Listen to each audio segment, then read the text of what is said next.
mar labaad bay dalka badbaadisay markii muuse iyo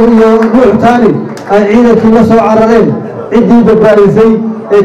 ciidan madaniya samaysay ee SSB samaysay ee dalkii ilaalisay waa iyada saddex goor bay Somaliland ciirtay saddexdaa goor bay iyaga badbaadiyay shaqo jeclo waxay ku dhawaaqday inay dhisayso Cabdiraxmaan Maxamed Cabdilaahi waxaan ugu mahadcelinaynaa deegaanka ballaaran siyaasiyiintooda cuqaashooda waxgaradkooda waayeelkooda ku dhawaaqay inay Cabdiraxmaan Maxamed Cabdilaahi doortaan umay dhawaaqin inay xilka yeelayaan laakiinse waxay ugu dhawaaqeen inay Somaliland ku badbaadiyaan saddex goor bay Somaliland ciirtay saddexdaa goor bay iyaga badbaadiyay markii gacan libaax la galay doorashadii dib u dhacday ciidankii dowladda iyo jimaadii gacan libaax gashay ciddii badbaadisay maanta shirkii maanta ciddii badbaadisay shirkan in maanta doorashadiisa u joogno keentay waa beesha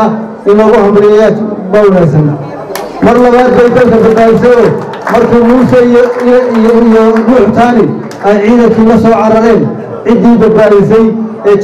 ciidan madaniya samaysay ee SSB samaysay ee dalkii ilaalisay waa iyada mar saddexaad bay Somaliland badbaadisay xalay bay ku dhawaaqday in muuse laga badbaadiyo waddanka oo la doorto Cabdiraxmaan Maxamed Cabdilaahi iyageenu mahadnaqaynaa waxay leedahay Somaliland baad badbaadiseen quruxda Somaliland baad